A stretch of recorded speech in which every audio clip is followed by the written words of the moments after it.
Uf, amigo, ¿y si te dijera que la única forma de detener a Godzilla es lanzándole una bomba nuclear? No, no estoy exagerando. Eso es literalmente lo que acaba de insinuar Toho en su nuevo tráiler. Quédate porque hoy te cuento absolutamente todo sobre Godzilla Minus Zero. Y créeme, esto se va a poner peligroso y radioactivo. ¿Qué onda mi gente? Aquí tu compa geek de Renerdo, el canal donde hablamos de cine, series y cultura geek como si estuviéramos en el bar con tus cuates, pero con más datos y menos resaca, afortunadamente.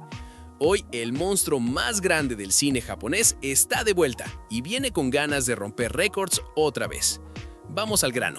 Toho acaba de soltar un nuevo adelanto de Godzilla Minus Zero, la secuela de la película que le rompió el corazón a medio internet hace un par de años.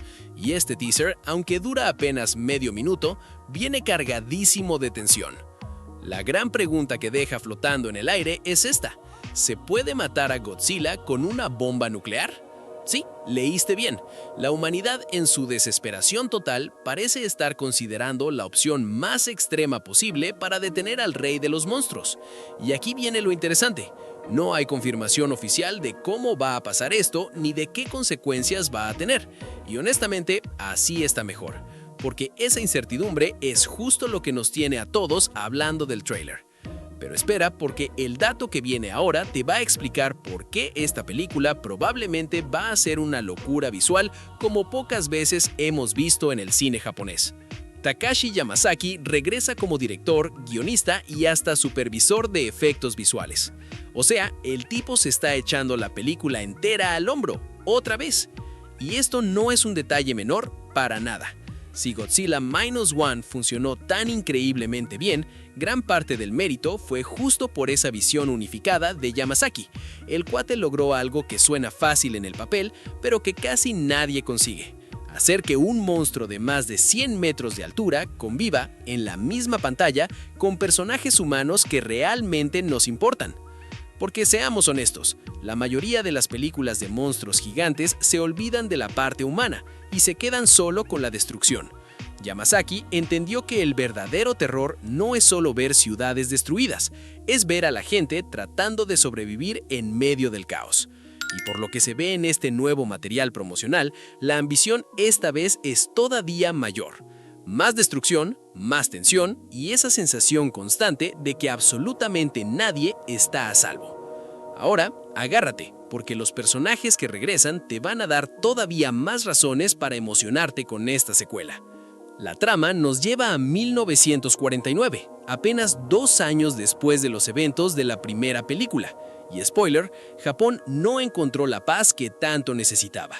Una nueva catástrofe viene en camino. Y no es una metáfora, es literalmente Godzilla otra vez.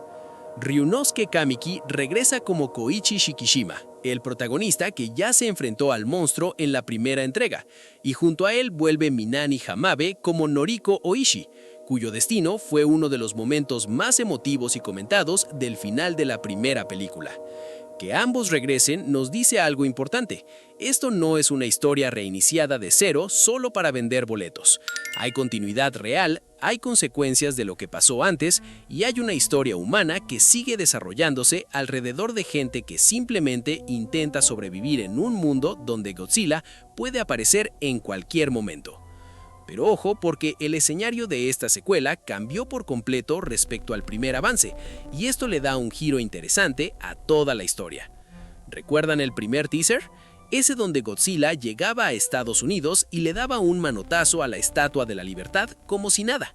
Muchos, incluyéndome, pensamos que la secuela se iba a ir por el camino de la invasión global, tipo gira mundial de destrucción, pero este nuevo avance nos regresa casi por completo a Japón. Y esto no significa que la historia abandone el resto del mundo, para nada, pero sí deja clarísimo que el corazón del conflicto sigue estando donde nació el monstruo. Y honestamente, tiene todo el sentido. Godzilla nunca fue solo un monstruo gigante rompiendo edificios porque sí. Desde su creación, el personaje siempre ha cargado con un peso histórico y simbólico gigantesco, ligado directamente a la historia de Japón. Así que regresar a sus raíces se siente como la decisión correcta.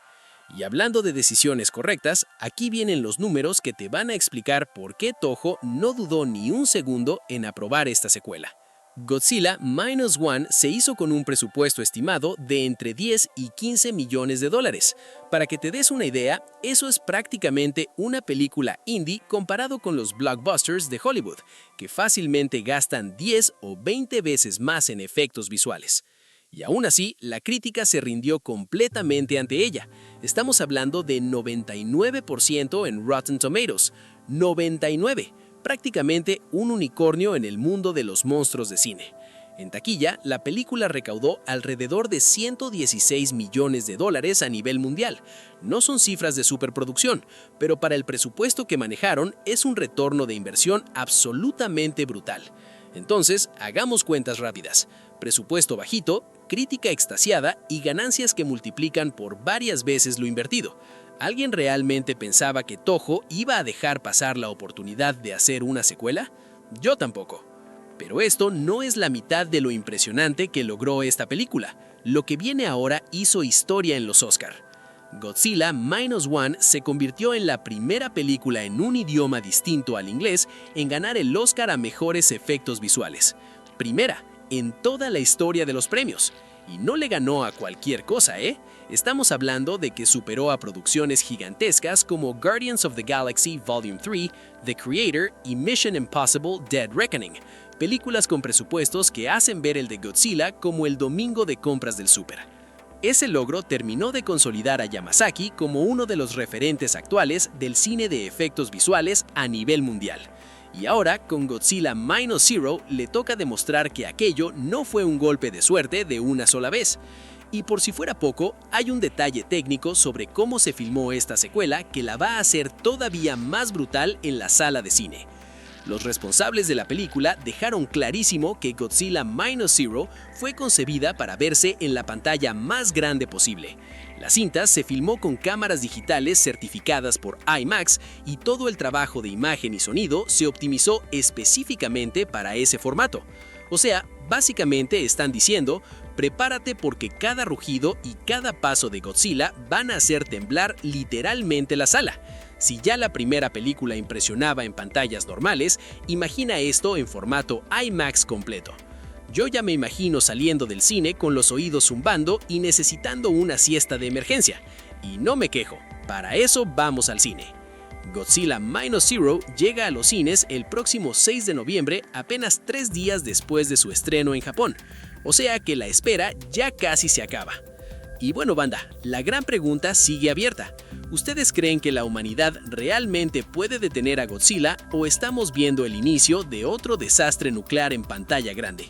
Déjenmelo en los comentarios, que la verdad tengo muchísima curiosidad por leer sus teorías.